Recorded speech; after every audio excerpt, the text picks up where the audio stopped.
Hello and welcome to BYJU'S IAS. Let's get started and look into the first article. The first article says NJT seeks report on waste tires used in factories. What is the context? There was an appeal that was made by Social Action for Forest and Environment, which is an environmental institution, and this institution seeks a ban on illegal pyrolysis industries that use waste tires as raw material for production of fuel oil. Let's understand what this pyrolysis is. The pyrolysis can be split into two words. Pyro here stands for fire and lysis stands for separating. This is an industrial technique where thermal decomposition or heating of materials at a very high temperature takes place, whereby with the use of fire we are separating things or using it as a tool to generate an end product. So what is the end product here? So the end product here is fuel oil in this particular case. So what is pyrolysis? It is an industrial technique where there is use of fire for separating things up so that we ultimately generate an end product. What did the plea speak about? This plea goes on and says that there have been n number of industries employing the pyrolysis technique. This pyrolysis has to be followed with respect to rules and regulations that have been established by the relevant ministry. But the problem is, number of these industries employing this particular tool are not following the fixed rules laid by the ministry. As a result, there are n number of toxic materials that are released, and these toxic materials and pollutants that are released by these industries are affecting the public health adversely. There are also workers who are employed in this pyrolysis industries. They are using certain unscientific practices. As a result, they are suffering neurological disorders, skin diseases and cancer. This organization here has understood that people are going to face lot of issues and they'll have health impacts. As a result, it has requested the National Green Tribunal to direct the Ministry of Environment, direct the Central Pollution Control Board, the State Pollution Control Board, in consultation with certain scientific agencies to develop a monitoring mechanism. So what this monitoring mechanism will do is, it will ensure that all the waste tires that we are currently importing from multiple other countries are verified through certain scientific means and through a robust monitoring framework. So when we take the example, UK currently exports thousands of tons of used tires to India. These tires are used by these pyrolysis plants to produce the fuel.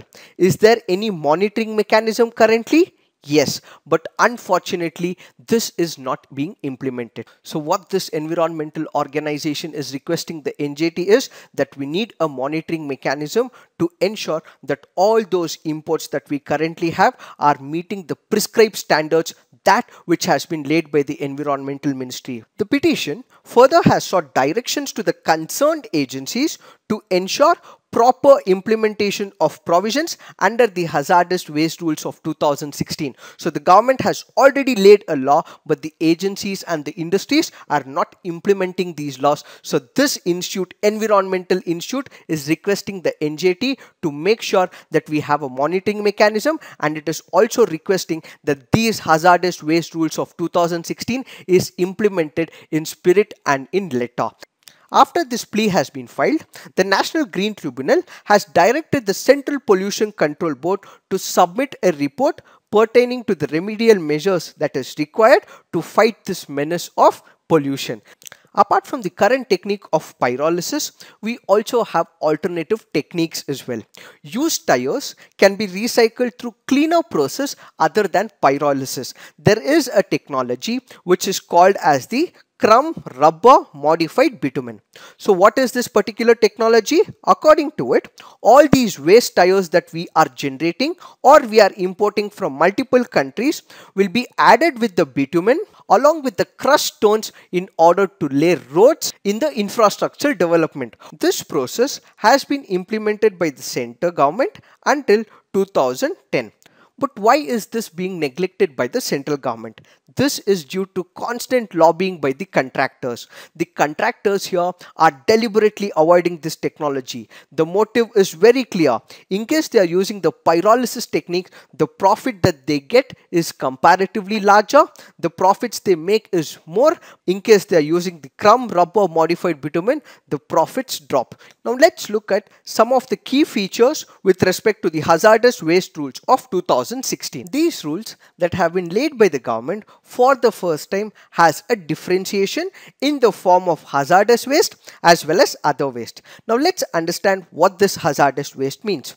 Hazardous waste means any waste which by reason of characteristics such as physical, chemical, biological, reactive, toxic, flammable, explosive or corrosive causes danger to the health or environment. It comprises the waste generated during the manufacturing processes of the commercial products such as industries involved in petroleum refining, production of pharmaceuticals, petroleum, paint, aluminium and electronic products. As per the information furnished by CPCB in the year 2015, the total hazardous waste generation in the country is 7.46 million metric tons per annum from about 44,000 industries. So this particular waste that is generated will have a large scale impact on the health as well as environment. Such waste is what is called as the hazardous waste. Next, what we also have is other waste, which include the waste tire, paper waste, metal scrap, used electronic items and are recognized as a source for recycling and reuse. In case we are able to reuse and recycle and the health impact and the environmental impact is comparatively less, such things will be falling under the other waste. Now let's look at the features as explained under the hazardous rules of 2016. The waste management hierarchy has given a sequence of priority, and this involves prevention, minimization, reuse, recycling, recovery, co-processing and safe disposal that has to be incorporated. So what this hierarchy clearly goes about speaking is, in case we can avoid the waste in the initial phase, let's avoid it. Why come up with the waste and dump it in the environment? So on the very first level, in case we can avoid something, let's avoid it. So let's prevent it. So the first in the hierarchy is about prevention. In case we are not able to prevent this particular process, at least let's minimize it. If we are not able to prevent it, so the amount that we are dispersing into the environment, let's minimize this. In case we are still not able to minimize it, make sure that we have a recycling process. So after the recycling is done, so that we can reuse the same product once again, so for which what we need is a safe disposal, and this hierarchy has to be followed is what the first feature of this hazardous rules of 2016 is. Then procedures have also been simplified to merge all types of approvals, and a single window clearance has been laid for setting up of hazardous waste disposal facility and import of other waste. All the forms under the rules for the permission, import, export, filing of annual returns, transportation have been revised significantly. So what this means is, the government has come up with a standard operating procedure. What is a specific type of waste that can be generated from the source? This has been identified and a standard procedure has been laid. In case there is a source which will emit a particular waste, a standard set of procedures will have to be followed for such type of industry. And all these important organizations, the major stakeholders, the Central Pollution Control Board, the State Pollution Control Board will have to ensure that this is practiced by all these industries, and suitable authorization will have to be given post this particular approval. The import of metal scrap, paper waste and various categories of electric and electronic equipments will require certain infrastructure. So this infrastructure will have to ensure the safeguard of the health as well as the environment. So in case you are importing certain things or you are using certain equipments, this will require infrastructure. So ensure that you have this infrastructure which will safeguard the health as well as the environment as prescribed by the standard operating procedure. So these are the major features that has been laid out in the hazardous rules of 2016. This article says data theft bid hits the Ayushman Bharat. What is the context?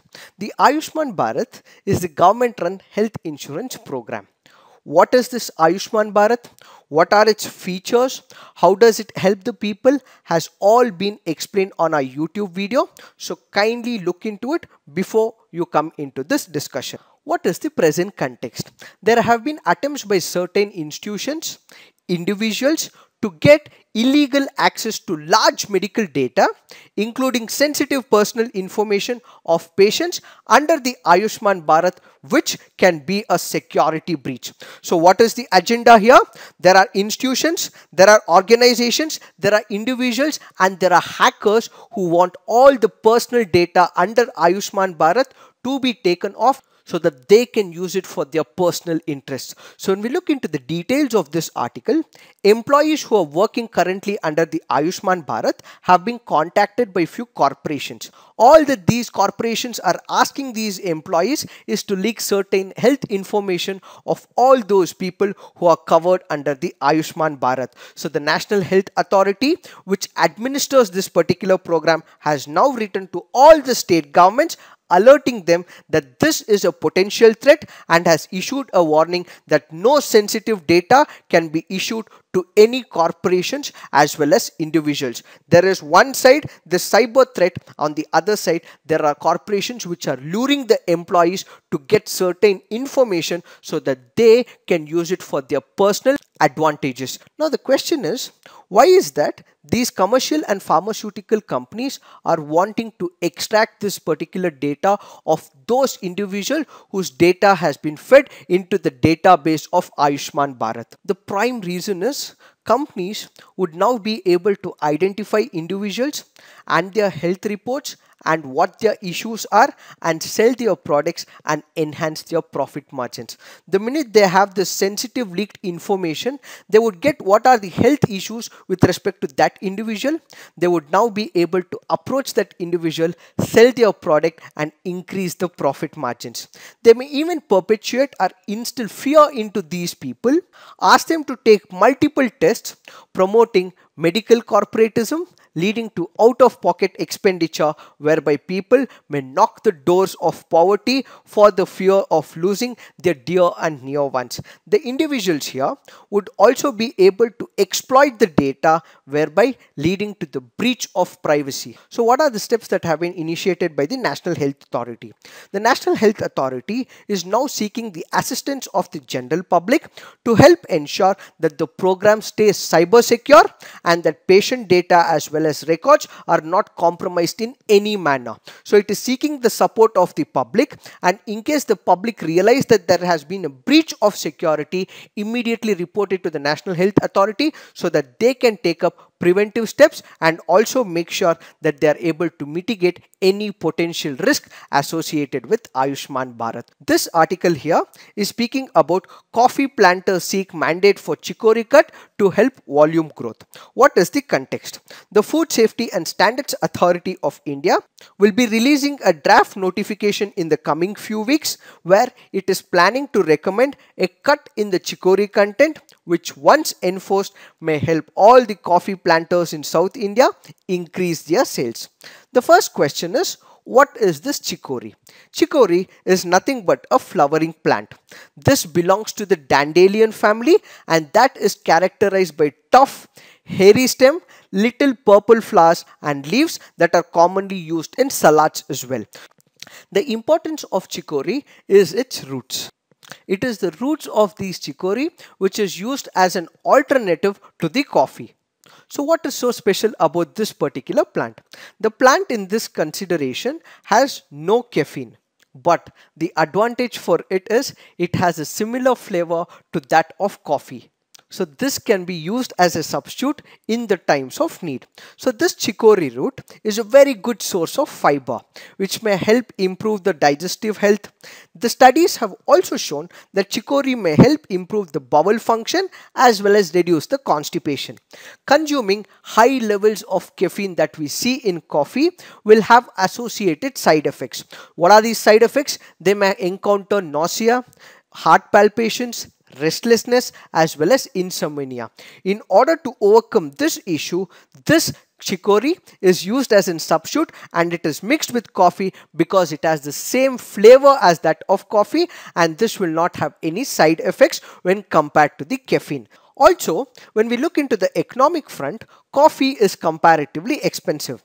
By addition of chicory, the expense of coffee can also be reduced with no compromise on taste. However, what we need to consider here is that FSSAI is planning to come up with some changes. So what are these changes? Currently, when you look into the concentration, coffee powders sold in the country have 49% of the chicory. This will be comparatively reduced and this will be reduced to about 30%.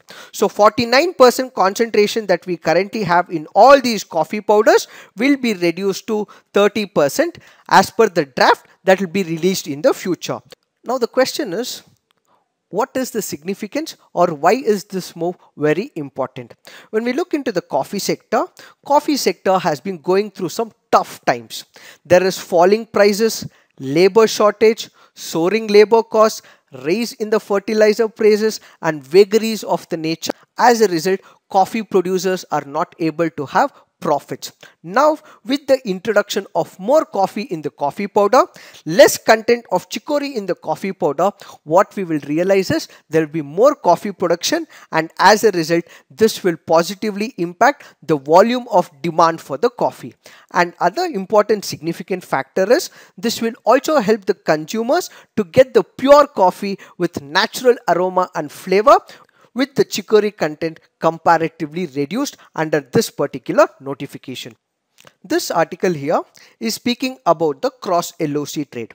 The Cross-LoC trade was started in the year 2008 by setting up two trade facilitation centers located at Uri Salamabad in Baramulla and Chekandabad in Poonch. The trade took place 4 days a week and this was based on barter system and a zero duty basis. Kindly remember these facts because this can be very important for your preliminary examination. So what was the objective of this trade? The LoC trade was basically meant to facilitate exchange of goods along the LoC.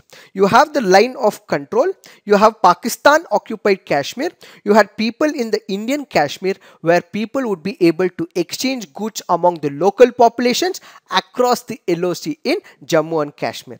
Now the question is, how is this Cross-LoC different from the regular trade that we have with Pakistan? Business across the LoC is different. Why? Because it works on the system of barter system. There is no money that is used. There is no currency that is used. Instead, there is give and take policy. So I give a particular good, I get a particular good. So there is use of barter system and not currency in this particular case. As far as the current conditions are concerned, there are about 21 products which have been approved for barter, which includes handicrafts, saffron, mushrooms, fruits like the apple, cereals, spices as well as the carpets. Since the line of control is disputed, what is more important for us to understand is that this is not called as export and import, but instead it is called as traded out and traded in. So any product which leaves the LoC from India is called as traded out, and any product that enters the Indian part is called as traded in, and it is not called as exports or imports. What is the context? The Ministry of Home Affairs has suspended the Cross-LoC trade in Jammu and Kashmir. Why? Because they cited reasons like funneling of illegal weapons, narcotics and fake currencies as the major reason. Why is that the Home Ministry came up with this notification? This is because there have been certain reports that have been surfaced by the National Investigating Agency which says that there are people who are associated with this cross-border trade, and these people are being operated by those banned terrorist organizations in India. There are these banned terrorist organizations. There are people who are recruited by these banned terrorist organizations. It is these people who are enclosing themselves in the cross-border trade. When we look at examples, according to the authorities, numerous seizures have taken place recently. Pistols, grenades, spares and ammunitions, and even those like the bullets have been stored in bananas and have been exported to India. The drug is another major issue. Jammu and Kashmir police have almost found 66.5 kg of heroin, and this was seized, and this amounted to about 300 crores. Because we have substantial evidences and all these examples have been taken by the NIA as well as the Ministry of Home Affairs, that's the prime reason as to why this particular cross-LoC trade has been suspended temporarily. Now, next question that we need to ask is this happening for the first time? Not. There have been previous instances as well. Let's go back to the year 2015. In the year 2015, the trade was suspended for about 40 days. Why? Because there was a particular truck, and this truck which was driving from Muzaffarabad had great amount of drugs, and then trade was immediately suspended. There was brief spells when the trade was again suspended at Chakandabag on account of heavy shelling. The longest suspension came during post-Burhanwani killing, where there was large-scale agitation for about 3 months. So these are the examples that we see it from the past. But because of this cross-LoC trade, there have been certain economic benefits as well. The benefits to the local economies from this cross-LoC trade is beyond any doubt. When we look into the numbers, it is estimated that since the barter trade commenced along two routes across the LoC in October 2008, employment to the order of more than 1.6 lakh days have been created. The volume of trade over the decade has even crossed 6,000 crore. And what should be kept in mind is that this trade is for the local goods. And because there is exchange of goods, this also leads to local employment. This also leads to increase in transportation across the border areas and creating the employment and livelihood provisions for these people. Apart from this, this also helps in ensuring the peace. How is that it ensures peace is the question now. The Cross-LoC bus service was initiated in the year 2005. Then we have the Cross-LoC trade, which was initiated in the year 2008. These two important factors have what is called as the Kashmir specific confidence building measures, which have helped both these countries to continue the back channel negotiations in the belief that this would give them the leg room to remake India-Pakistan relationship. So these two ideas of cross-LoC bus service as well as the cross-border trade has helped India have some back channel negotiations and also establish peace between India and Pakistan. Previous examples have also shown that there are these militants who have given up their arms and ammunitions and guns and are moved into the alternative channel of cross-border trade. They were once espousing war and now they are espousing economics. So this can be an added advantage for India, which will create constituencies of peace. How? Because those people, those militants who were once having guns have left the guns and are now alternative path, and this is establishing a bottom-up approach of establishing peace. Countries divided by temporary borders has now been patched by trade, which has attracted divided families. So more than its economic and currency value, the cross-LoC trade holds much symbolic value in Jammu and Kashmir, especially in the region of Poonch-Rawalkot sector where there are more divided families. Therefore, this has also provided an alternative, non-violent vision for change and conflict transformation. But now the government has made sure that it will be implementing it. What could be the implications because of this move? Currently, suspension of this LoC trade is assumed to be a poorly thought move, as this shrinks the space for maneuvering between India and Pakistan. So all those confidence building measures that we had established will be shrunk because of this move. The affected traders says that there are uncertainty over the reopening of the trade, and this will have livelihood measures, and this could jeopardize their employment provision. And this will also have impact to all those fruit businesses who are able to have barter trade across the line of control. So the major problem would now be with respect to the livelihood as well as the employment provisions. So what is the conclusion that we can draw? The government's concern may be very well founded. The security and sovereignty of the country is important, but what we also need to realize is that we need to make sure that trade is also important. So we have to step up and make sure that rules are laid stringently and they are followed and implemented without impacting the livelihood of countless number of people on either side of the border. So this is what we need to understand in reference to this article. So this article here is speaking about the in-house procedure in the Supreme Court as well as the High Court. Let's understand what this idea is all about. There is a corruption charge or there is a sexual harassment case.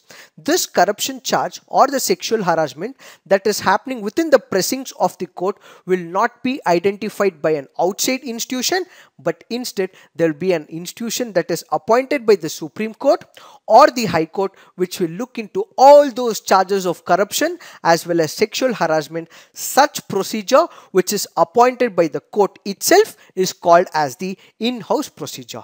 So this in-house procedure will not have any interference from the legislature. It will not have any interference from the executive. No institute or committee will be appointed by legislature or the executive, but the Supreme Court or the High Court will appoint a panel to look into all those allegations of corruption as well as sexual harassment. Now, what is the advantage of this particular move? When the allegations are examined by their panels or by the judge peers, outside agencies are kept out. This will enhance the independence of the judiciary, and that's the key point. So the legislature or the executive is not interfering with the way the judiciary functions, and as a result what we will see is the independence of the judiciary. The next important point is, with no interference by the legislature and the executive, and because the court itself has appointed a committee which is neutral enough because of the reputation of the judges from other courts, what we will also see is that people will start having faith in the impartiality and the independence of the judicial process. So on one side, all the outside agencies are kept out and people will have faith in the judiciary. Now let's understand, when was the origin of this in-house procedure? So when we look into the timeline, the idea of self-regulation as a method came up for the first time in the year 1995, and this happened with respect to a case that was in concern to the Chief Justice of the Bombay High Court. There were charges of corruption that was filed on the Chief Justice of the Bombay High Court. Because the court did not want any interference from the outside forces, it appointed a particular committee for the very first time in the year 1995. Then in the year 1997, J.S. Verma took over as the Chief Justice of India. He came up with one of the important documents which is called as Restatement of Values of Judicial Life. In this particular document, he laid certain elements of ideal behavior for the judges so that their independence and impartiality is beyond reach. Then following up this particular order was a 5-judge bench committee which was formed to devise the procedure in the year 1999, but that was not made public. So what is this in-house procedure? How should it function? What are the rules? What is the framework? Who should be doing what? This procedure was laid in the 1999 by the Supreme Court. But this particular rules was not shown to the public. So the people started doubting the Supreme Court. So ultimately in the year 2014, a Supreme Court bench directed the court registries to make the in-house procedure public for the sake of transparency. So because people started doubting the Supreme Court, ultimately the Supreme Court said this is the in-house procedure and it put right in front of the public forum. How does the in-house procedure work, or what are the various steps, is what this article all about. Let's understand them in simplest of terms.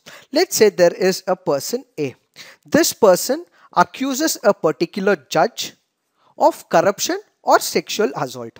So what happens? This immediately goes to the Chief Justice of that particular High Court. The Chief Justice here identifies that there is an accusation that is made with respect to this judge.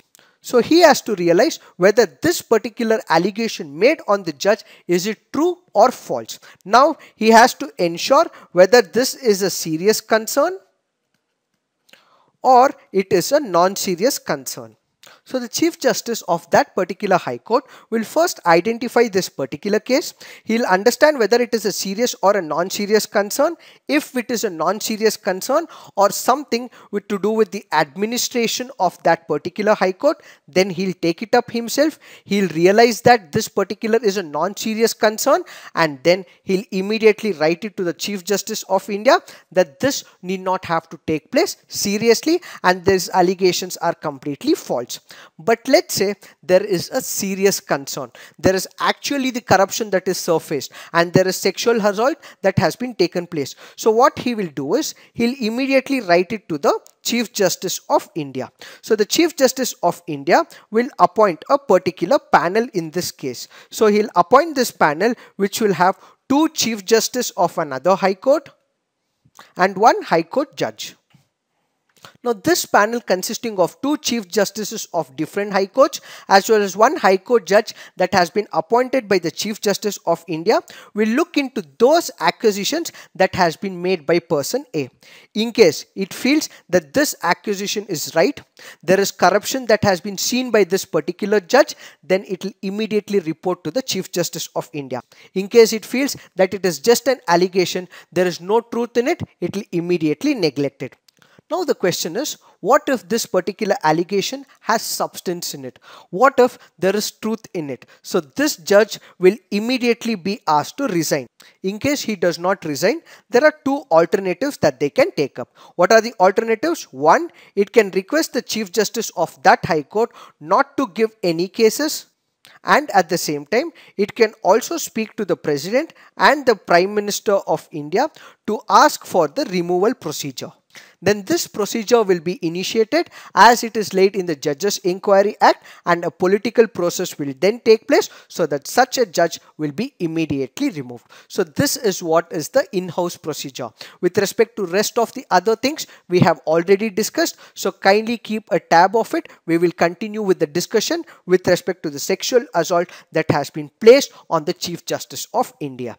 Moving on, let's look into the practice questions. Consider the following with respect to the Bharati script. It is a common script created by IIT Kharagpur for all Indian languages. This will promote one nation, one script. Which of the above statements are incorrect?